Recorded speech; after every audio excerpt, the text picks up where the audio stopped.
안녕하세요. 이번 시간은 수업안을 어떻게 작성하는지 알아볼 거예요. 수업안의 중요성은 수업해본 선생님이라면 누구나 아실 텐데요. 수업안은 학교와 센터, 공부방 등 여러 곳에 어떤 수업을 할 것인지를 미리 알리는 서류이자 수업을 진행하는 교본이기도 합니다. 선생님이 제출하는 수업안으로 학교나 센터는 필요한 것을 준비하고 학생들은 그 내용을 배우니까 수업의 기준이 되는 수업안은 무엇보다도 중요하죠. 기관이나 선생님에 따라 작성하는 수업안의 형태는 다양하지만 우리는 꼭 필요한 내용만 모으고 모아 작성을 해볼 건데요. 수업안을 구상할 때는 첫 번째, 주제 선정, 두 번째, 학습 목표 정하기, 세 번째, 학습 활동 계획, 네 번째, 학습 지원 자료 제작 순서로 생각하면 됩니다. 첫 번째로 수업의 주제 선정입니다. 주제를 정할 때는 교육과정을 기반으로 생활에서 경험한 내용이나 일어날 수 있는 문제를 컴퓨팅에 적용했을 때 더 가치 있는 주제로 정하면 좋은데요. 소프트웨어 코칭 클럽 오프라인 강의에서는 에코 선생님들이 모둠별로 브레인스토밍이나 토의로 수업 주제를 정하는데 지금은 온라인이기 때문에 이메일 수업 주제를 정해보겠습니다. 주제는 우리가 배웠던 언플러그드 안에 있는 컴퓨터 과학 중심의 언플러그드 활동에서 선정했고 그 중에서도 데이터에서 이미지를 표현하는 최소 단위인 픽셀로 정했습니다. 픽셀 이해하기는 컴퓨터의 출력 장치인 모니터에서 이미지가 어떻게 구현되는지 알아보는 수업으로 구성할 수 있는데요. 수업의 주제는 픽셀이니까 수업 주제에 픽셀 이해하기를 적고 주제를 선정한 이유를 생각해 볼게요. 픽셀은 디지털 이미지의 가장 작은 단위로 TV와 컴퓨터 모니터 화면을 확대하면 보이는 사각형의 점을 말해요. 픽셀은 수가 많을수록 해상도가 높아져서 이미지를 섬세하고 선명하게 표현할 수 있는데 이 픽셀을 이해하면 디지털 데이터를 이미지로 어떻게 출력하는지 알 수 있죠. 특히 픽셀은 컴퓨터의 입력, 처리, 출력 구조 중에서 출력에 해당하는 과정이라서 꼭 알아야 할 주제이기도 합니다. 그러면 이렇게 정리할 수 있겠습니다.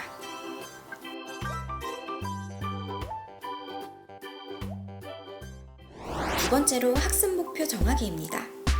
학습 목표는 학생들이 알아야 하는 지식 목표와 학생들이 할 수 있어야 하는 기능과 태도의 목표를 구별해서 작성해야 하는데요.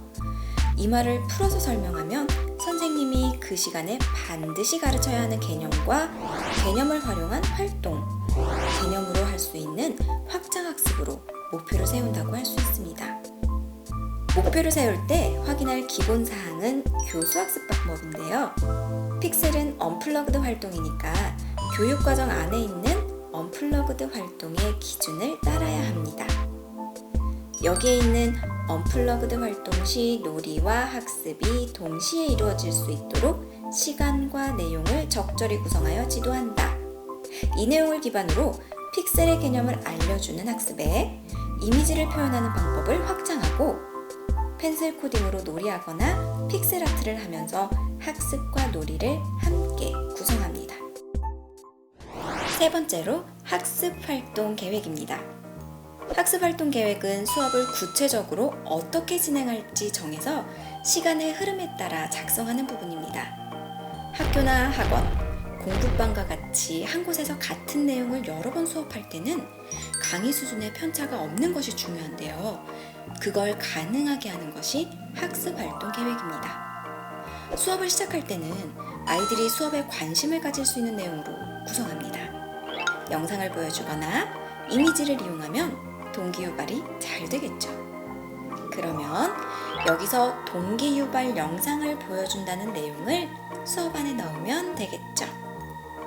영상으로 호기심을 자극하고 나면 개념을 설명합니다. 개념을 설명할 때도 그림 자료를 보여주면 이해가 더 쉽습니다. 사진을 확대하면 픽셀이 보이고 픽셀 수가 많을수록 해상도가 높아 사진이 더 선명하게 보인다는 개념을 알려주면 학생들은 그림의 최소 단위가 픽셀이라는 걸 이해할 수 있습니다. 이렇게 학습활동 첫 번째로 그림 자료를 활용해 픽셀의 개념을 익힌다는 내용을 작성할 수 있겠지요. 픽셀의 개념을 설명하면 이어서 이미지의 형식을 알려주면서 개념을 확장합니다. 픽셀로 이루어진 비트맵과 수학 좌표법으로 이미지를 표현하는 벡터를 나누는 기준과 장단점을 표로 보여주며 설명하면 학생들은 이미지를 출력하는 형식을 이해할 수 있지요. 그러면 비트맵과 벡터의 이미지 형식을 비교하여 설명한다는 내용도 입력할 수 있습니다. 이제는 놀이 활동인 펜슬 코딩을 계획합니다. 펜슬 코딩은 학습지에서 픽셀을 그리는 명령을 내리면서 개념을 정리하는 활동인데요.